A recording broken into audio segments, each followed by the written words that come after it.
Hey, what's up? This is Kellen from Wizard Tricks. Hope you guys are having a good one. As you know, Wizard Unite Community Day is coming up this Saturday, July 20th.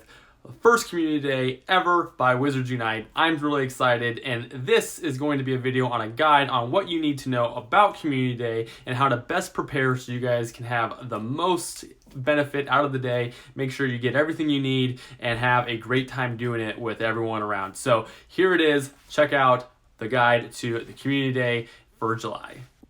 Alright, so some of what I'm going to be telling you guys today comes from two articles from the Hub, Wizard Unite Hub. They are a fantastic place for Wizard Unite news. If you have not checked them out, definitely go check them out. I will put the link in the description so that you guys can see everything you want to know with Wizard Unite. They have, like I said, a ton of good info, so the links will be in the description, so definitely check them out.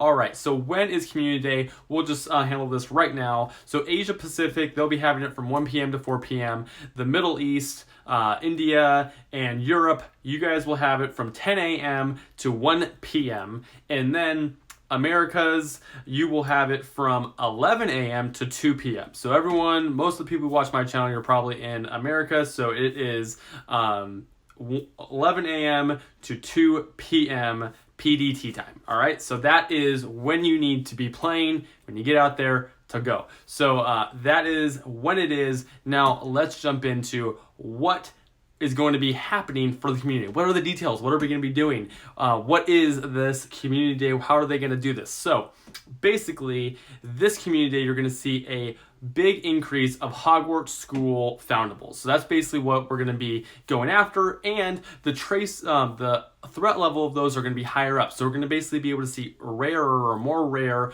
Hogwarts school foundables, which is awesome because now we can complete some of those procedures. Hopefully we'll be able to prestige some of our Hogwarts registry pages, which will be really good. Of course, that is a big part of the game that we've talked about a little bit in some past videos, so definitely get out there so you can get as many of those as you want. Now, what else is going to be happening? So we are going to have more XP. So with the Buffalo Brain Exler, you're going to have triple XP. So you're definitely going to want to get that going so you can maximize the amount of XP you have in the event. We'll be talking about that a little bit later in the video. So if you're interested in learning how to maximize your XP for Community Day, definitely keep watching. I have a whole segment on that you'll want to watch. Now, you also are going to have dark detectors. Those are going to last 1 hour. So instead of half an hour, they're twice as long, which is interesting because correct me if I'm wrong in the comments, but I'm pretty sure Pokemon Go lures, they will actually last the entire community day. These are only going to last 1 hour of the community day, but I could be wrong on that. So if I am, definitely mention it in the comments. You're also going to be able to get 50 spell energy for free. They're literally giving a pack out in the store. So this is really important. Free energy. Big bold letters, like this is a big deal. 50 free energy so that you can play and grind harder. Of course, energy is a big commodity in the game. You need to have a lot of it, especially on Community Day, because you're going to be going through a lot of traces and using a lot of energy. So you're definitely going to want to take advantage of the 50 free energy that Niantic is gifting you for Community Day. It's, I think, a really important thing they did, and I think it's going to help make the experience much better for a lot of people, because I think the hardcore grinders, you're still going to need energy. You're still going to need to go to inns and get more energy than just this 50. But for more casual players, this is going to make the experience so much better, because you're not just getting, you're not going to run out of energy in the first half hour of playing. So this is really actually a really big and key piece of community that they're doing. Hopefully they do continue this as they go. Honestly, 50 is an okay amount. It would be nice if they did something like 75. I think honestly 25 more is a really big difference, especially when you have so many foundables that are going to be higher threat level and therefore naturally take, or more often than not, take more energy to actually basically get, because they're harder. They're harder foundables. So 75 I thought would be a little bit nicer, but it is what it is. At least they're doing something. So I'll try not to complain too hard about that. But I definitely think it's a smart move by Niantic in general. I think we'd hear a lot of complaints from Community Day if that wasn't the case. All right, so how to prepare for the event. Now, because we're going to be having higher foundables, threat levels, you're going to really want the Simulo potions in all three types. Any type you can get is going to be better. Obviously, potent is the strongest, and then of course strong, and then the regular Stimulo potion. Those basically help decrease the threat level of a foundable, so it makes it easier to get. Now, what you're going to need. So obviously you're going to want to brew these. You're not going to want to have to buy a pack. You're not going to want to use your gold. If anything, use your gold to get spell energy for the event so you can get out there and grind more and get more XP. But so hopefully you're not going to have to go and buy potions to use for the event. So let me tell you how to start brewing them, because you're going to want to start now so you can brew as many as possible. Also, if you get to, I think, the fourth task, the fourth page of the event task for Harry Potter Brilliant event, you have to brew, I think, 7 potions right now in order to complete that. So this will be very good for trying to complete that task as well. You might as well start trying to brew some Simulo potions to make it a little easier. So these are the ingredients that you're looking for out in the wild. You're looking for Bitterroot, you're looking for Remen blood, you're looking for Snowdrop, you're looking for Granin hair, and you're also looking for Brexin hair, and then of course Unicorn hair. Unicorn hair is for the potent, and then a Brexin hair is for the strong, and then the Granin hair, that is for the regular Simulo potion. So those are the different ones you're going to want to be looking out for. Of course, the Unicorn hair is going to be the best because you can now brew the potent one, which is going to give you the most benefit. But I would say if you stock up on a lot of strong Simulo potions, that should fit the bill. So definitely look out for that. Brexin hair is what you're looking for, okay?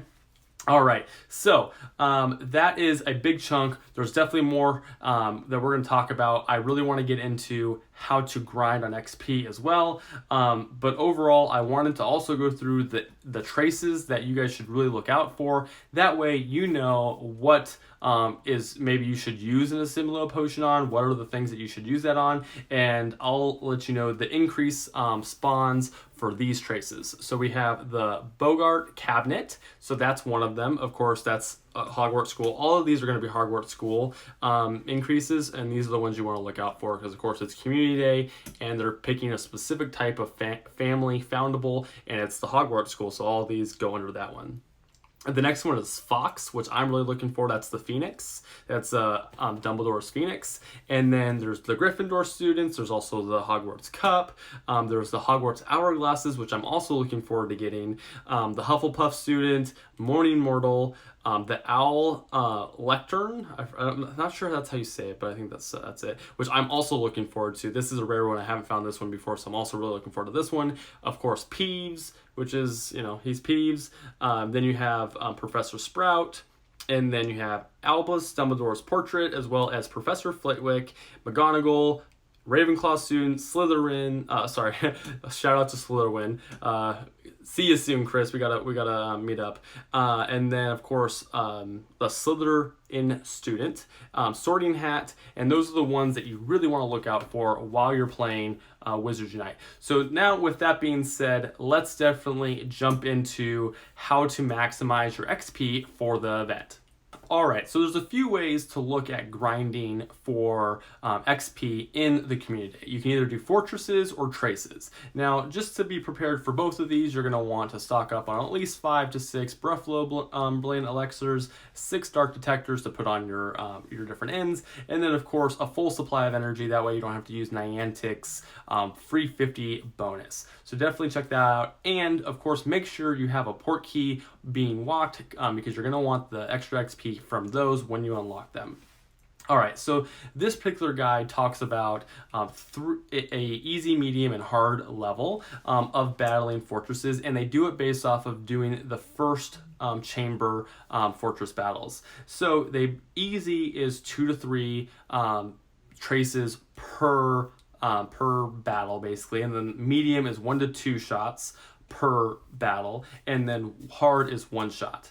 And they basically go in to say that if you grinded for 3 hours straight doing this, easy, you would probably, because of the amount of time that it took and the amount of spell energy that you needed, you could potentially get 1,350 1,335,000 experience points for 3 hours if you just grinded on fortresses, and that would take 900 spell energy, so it's a lot of spell energy. And then if it was medium, you'd be able to get through 222 battles, and that's roughly 66,500 experience points, and it would take 666 spell energy to do, which is still a lot. And then hard is 227 battles, and that's 2,000 or 202,000 experience, 2,200 and 500 experience. So many numbers, and that would take about roughly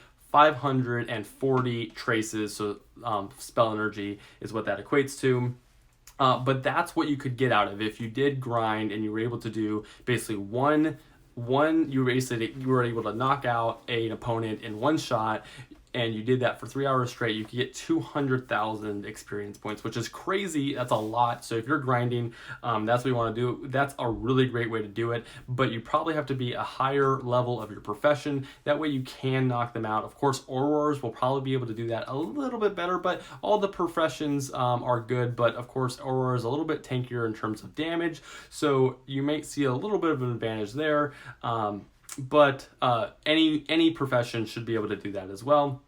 Now, moving on to basically your traces and being able to just catch foundables. If you just do that, you're going to want to make sure to click through very quickly, and this is based off of 10-second encounters to cast the spell and basically see the animation and it go through the whole thing. So you're going to want to make sure that you're tapping through it very quickly and you're very quick at doing the different traces. But it goes all the way to so slow would be 30. They have like 30 traces, and if you had the elixir on, that's 9,000 for 30 traces. And then fast would be 60 traces, so twice as many traces, and that would be 27,000. So if you grinded like that for 3 hours straight, if you did them in the more like the slow time frame, that would be anywhere from about 54,000 to 81,000 XP, and then medium would be 81 to 121,000 about, and then fast would be 108,000 to 162,000. So obviously, if you paid attention there and you went through all those numbers with me, if you do fortress battles and you go hard on that and you are able to do them very fast and you're very quickly, you are able to actually get a lot more experience points. The only downside for me that I see about the fortress is that you have to buy a lot of spell energy, so you have to buy probably a lot of coins, because you probably don't have enough coins. So you're gonna have to spend money on buying coins so you can get rune stones, because you're gonna have to buy rune stones in order to do those over and over and over again. So you're gonna have to buy rune stones. They're $40 coins to actually buy 10 rune stones and a pack of rune stones. Basically, that's in the store in Diagon Alley. And then of course you're gonna have to buy a lot of spell energy, because you need, if you did it as quick as possible to reach that 200,000 mark, you're going to need at least 540 spell energy to complete that. But that is definitely the best way to go if you're looking to really grind and maximize your XP. So me personally, I'll probably do a combination of both. I'm not one to just sit there and grind so hard in XP. I want to actually enjoy it, walk around, do a little bit of both, and then of course play with my friends and do that. So that's definitely what I plan on doing. But if you want a hardcore grind, that's how to do it. All right, so let's go through some general tips for the day right now. All right, so here are the general tips. You're going to want to make sure to have a Buffalo Brain Elixir on the whole time. That's going to maximize your XP. And then, of course, you want to play where there's plenty of inns, where there's tons of inns. Maybe find a route or an area to play that there's tons. That way you're not going to be stressing about spell energy the whole time, and you can actually enjoy Community Day rather than always having to exit out of traces because you don't have any left. that would be extremely frustrating. So definitely play where there's lots of ins. Also stack up. I talked about this a little bit. You want to have a full amount of energy before you go in. And then, of course, play with a group. It's always more fun to play with your friends. So if you have a group, jump in the Discord, find some people to play when you're out there walking around, make some friends, play with people, especially if you are doing fortresses. It'll make it a lot more fun, especially if you're grinding, because then you can really go through it quickly. And then, of course, have an active port key on. That's really important. We talked about that as well. And then, of course, bring extra external batteries. That way your phone will be charged for all 3 hours of the event. Make sure to have your phone totally charged before the event. And of course, bring sunscreen if you're going to be walking outside, which a lot of us are. You don't want to get toasted in the California sun or wherever you're playing. Don't get badly burned. So that's kind of the guide for Wizards Unite. Hopefully you guys like that. That's going to make a awesome community day. So hopefully that prepares you for what is in store very soon this Saturday. I'm really excited. Hopefully I'll see some of you guys out there. I'm really looking forward to playing with everyone, and I hope you have a great community day. Like I said, both of these, this whole video is based off of a couple articles off of Wizards Unite Hub. I'll put links in the description because they are awesome. Definitely go check out the website and the Discord. There's some awesome information there as well. So hope you guys enjoyed that, and I will see you out there. Bye.